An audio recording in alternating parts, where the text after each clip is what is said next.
तो स्वागत करते हैं आज की अपनी वीडियो में, जो कि बहुत ही ज्यादा खास होने वाली है। और खास इस वजह से होगी क्योंकि ये बोर्ड के एग्जाम से रिलेटेड है, और वो भी 10th क्लास के लिए। यदि आप 9th क्लास में तो ना देखें, यदि आप 12th में और किसी क्लास में तो ना देखें।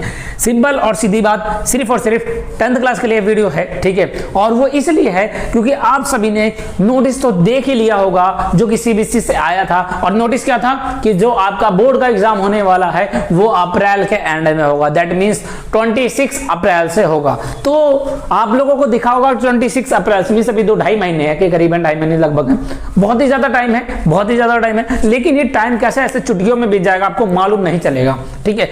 तो उससे बचने के लिए सीधी सीधी बात, आपको प्लानिंग करनी पड़ेगी। अगर आपको 40 में से 40 लेके आना है, मींस पूरे मार्क्स चाहिए, ठीक है। आप जानते हो लिखने का पेपर है, अब इस बार तो एमसीक्यू है नहीं कि आपने जाके टिक लगा दिया, तुक्का मार दिया और नंबर आ गए। आपको इस बार लिखना पड़ेगा, तो लिखना पड़ेगा। दैट मींस तभी तो 40 में से 40 आएंगे। और आपको 40 में से 40 लेके आना है तो सबसे बड़ी बात प्लानिंग करनी पड़ेगी। किस चीज के लिए? एग्जाम के लिए। जो आपका होने वाला है बोर्ड का एग्जाम, उसके लिए प्लानिंग होनी चाहिए। बिना प्लानिंग के आप कुछ भी करोगे तो नहीं हो सकता। पहली बात तो ये सुन लें, ठीक है।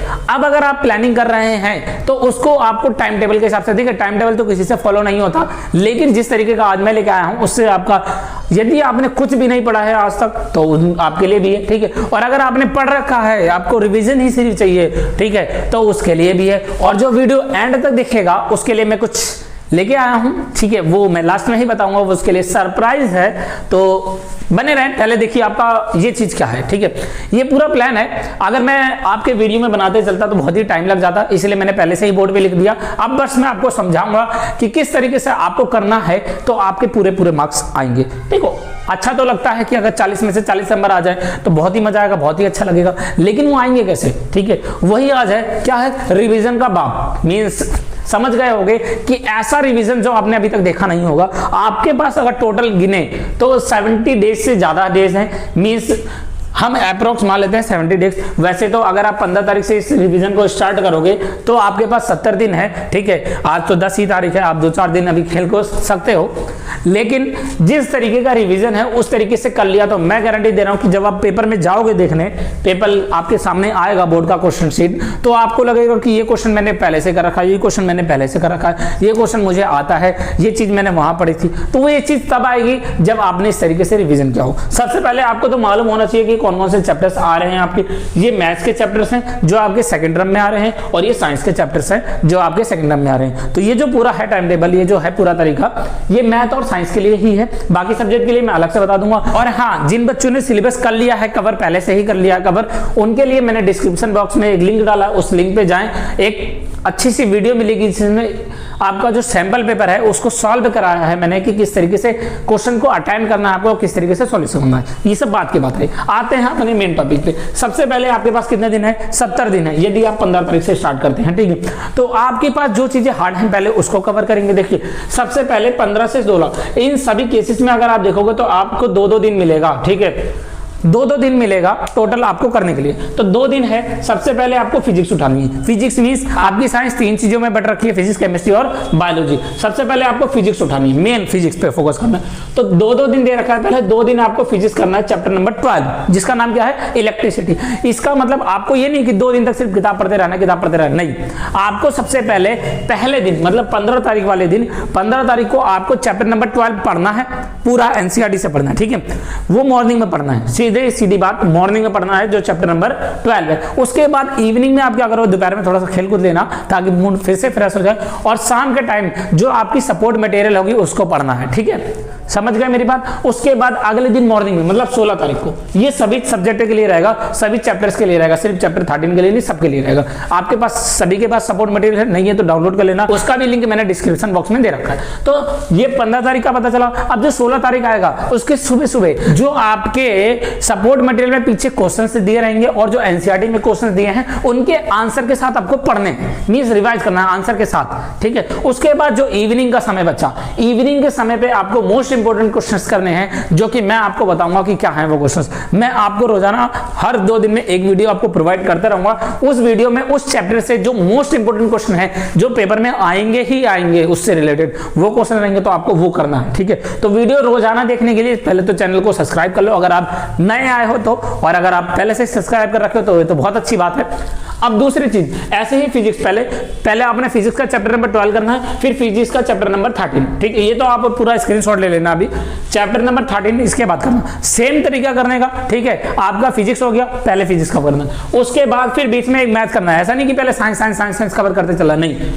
फिजिक्स कर लिया 4 दिनों के फिजिक्स के, उसके बाद आता है मैथ। मैथ में आपको सबसे पहले चैप्टर 9 उठाना है, सम एप्लीकेशन ऑफ ट्रिग्नोमेट्री, ठीक है। सबसे पहले इसको उठाना, क्योंकि बहुत आसान चैप्टर है, उसको उठाना। उसके बाद फिर केमिस्ट्री करना, केमिस्ट्री में पहले चैप्टर 4 करना, फिर चैप्टर 5 करना, क्योंकि अगर आप 4 पढ़े रहोगे तो चैप्टर 5 आपको अच्छे से समझ आएगी, ठीक है। ये चीज समझ में आया। तो इसी तरीके से ये जो पहला सीरीज दिख रहा है, ठीक है, ये फरवरी तक का है। 15 फरवरी से लेकर 28 फरवरी तक का ये टाइम है। उसके बाद 1 मार्च से लेकर 14 मार्च तक भी यही है, सेम तरीका, ठीक है। इस बार देखो, पहले हमने फिजिक्स फिर 2-2 दिन साइंस कर रखे थे, ठीक है, मींस 4-4 दिन साइंस थी, उसके बाद बीच में मैथ थी। अब इसमें क्या आएगा, 4-4 दिन मैथ, 1 दिन बायोलॉजी आएगा, ठीक है।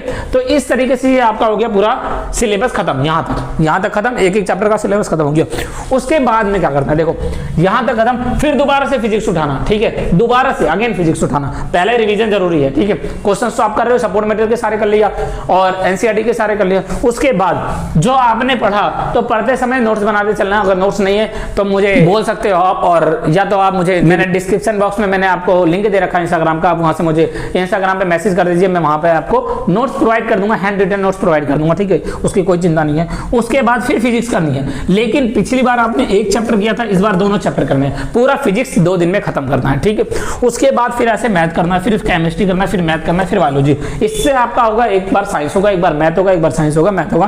कंफ्यूजन कोई भी नहीं रखनी है आपको, ठीक है। और कोई भी दिक्कत आए तो आप मुझे इंस्टाग्राम पे मैसेज करके बोल देंगे, मैं आपकी दिक्कत दूर कर दूंगा। कोई सा भी आपको सैंपल पे कुछ भी चाहिए होगा, ठीक है। अब मेन आता है हमारे यहाँ पे सिलेबस हो गया पूरा खत्म सिलेबस, ठीक है, क्योंकि हमने 2-2 चैप्टर कर लिए थे। अब उसके बाद मेन चीज आती है। मेन चीज क्या है, देखो आपने सपोर्ट मटेरियल कवर कर लिया, ठीक है, एनसीईआरटी के कवर कर लिए। अब सबसे ज्यादा जरूरी आता है आपका सैंपल पेपर के लिए। मैंने बता दिया कि डिस्क्रिप्शन बॉक्स में मैंने लिंक दे रखा, वहां से कर लेना।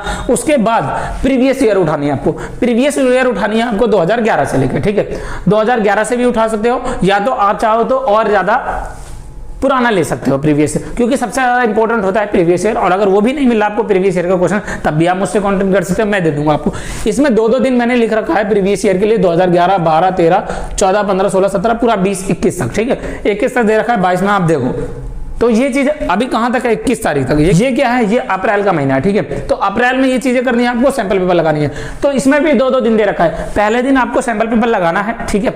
उसके बाद पेपर लगाने के समय जो रहेगा वो बोर्ड का ही एक्यूरेट टाइम रहेगा। मींस जिस समय आपका बोर्ड का एग्जाम होता है, ठीक है, मॉर्निंग में, उसी समय आपको टेबल लेना है, कुर्सी लेना है, और उस पर बैठ के आराम से फीलिंग लानी है आपको कि आप बोर्ड का एग्जाम दे रहे हो। उस तरीके से आपको सॉल्व करना है पेपर।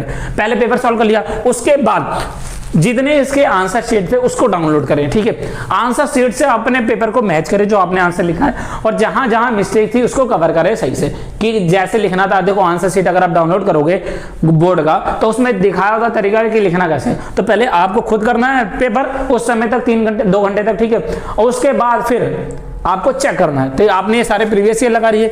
अब यह कहां पे आ गया, 20 से 21 तारीख तक, 21 तारीख तक प्रीवियस ईयर आ गया। अगर आप ये काम एक दिन में कर सकते हो, तो यहां जहां मैंने 2-2 दिन दे रखा, इसको और पुराना प्रीवियस ईयर पेपर पे ले जाओ, ठीक है। और पुराना प्रीवियस पेपर पे ले जाओ, और पुराने पे ले जाओ। तो आप 2004 वार से भी कर सकते हो इसका प्रीवियस ईयर, ठीक है। उसके बाद 21 तारीख तक खत्म कर देना, फिर छोड़ देना सब, फिर शांति से सो जाओ, ज्यादा स्ट्रेस नहीं लेना, ठीक है। अब आती है आपकी मेन चीज। मेन चीज में क्या है, आपका मेन चीज आएगा 22 तारीख से लेकर 25 तारीख तक, क्योंकि 26 से तो आपका पेपर है। अब पेपर के बीच में रटना नहीं है, कुछ ही नहीं रटना। आपने यहाँ तक पढ़ लिया तो साइंस मैथ की तो टेंशन ही खत्म, ठीक है। बाकी यहाँ 2-2 दिन दे रखे ना, उसमें जो आपके पास टाइम बचेगा, शाम को टाइम बचेगा, उस समय आप SST को उठा लेना, हिंदी को उठा लेना, इंग्लिश को उठा लेना, थोड़ा थोड़ा उसको भी कवर करते चलना, ठीक है। अब ये आया 22, 23, 24, 25। इन 4 दिनों में आपको सिर्फ और सिर्फ फॉर्मूले के रिवीजन करनी है, ठीक है। है। जितने भी फॉर्मूले थे आपके पास, चाहे फिजिक्स के हो, चाहे केमिस्ट्री के हो, चाहे मैथ के हो, आपके पास जो जो फॉर्मूले थे साइंस और मैथ में, उन सभी को इन चारों दिन बस और सिर्फ रिवाइज करना है। क्यों? क्योंकि अगर रिवाइज करोगे तो लास्ट टाइम पे जब आप क्वेश्चन करने चलोगे तो आप भूलोगे नहीं, आप उसको कर सकते हो, फॉर्मूला याद रहेगा। उसके बाद 26 से आपका बोर्ड का एग्जाम ही है। ठीक है, तो समझ में आया होगा पूरा, तो एक बार इसका स्क्रीनशॉट ले लो ताकि आप लोगों को याद रहे। ठीक है, तो ये था पूरा मेथड, और आप भी लगिए, मैं भी आपके साथ लगूंगा। चैनल को सब्सक्राइब भी करे रहिएगा ताकि जो जो मैं आपको इस समय इधर वाले हर 2 दिन में जो मैं आपको मोस्ट इंपोर्टेंट क्वेश्चंस दूं, ठीक है, उसको करने हैं, वो बहुत ही जरूरी हैं। मैं इस बात की गारंटी दे रहा हूं कि सेम टू सेम बोर्ड से मैच करेगा वो क्वेश्चंस। तो सब्सक्राइब करे रहोगे तभी मिलेगा वो क्वेश्चंस। ठीक है, और अपने दोस्तों में भी शेयर करना ये वीडियो ताकि उनको भी फायदा हो, उनके भी नंबर आ सके। अपने दोस्तों में भी शेयर करिएगा ताकि उनको भी बेनिफिट हो सके, उनके भी अच्छे मार्क्स आ सके। ठीक है, क्योंकि इसमें 10th में कोई कंपटीशन नहीं है आपको, ये तो पूरा का पूरा एक तरीका था कि किस तरीके से आपको नंबर लेके आना है। समझ गए पूरा? ठीक है, तो मिलते हैं अगले वीडियो में। अगला वीडियो जो रहेगा हमारा, जो मोस्ट इंपोर्टेंट क्वेश्चन कराएगा, सबसे पहले फिजिक्स करेगा। ठीक है, तो लगे रहो, बोर्ड में मार्क्स जरूर आएंगे, 40 में से 40 आएंगे।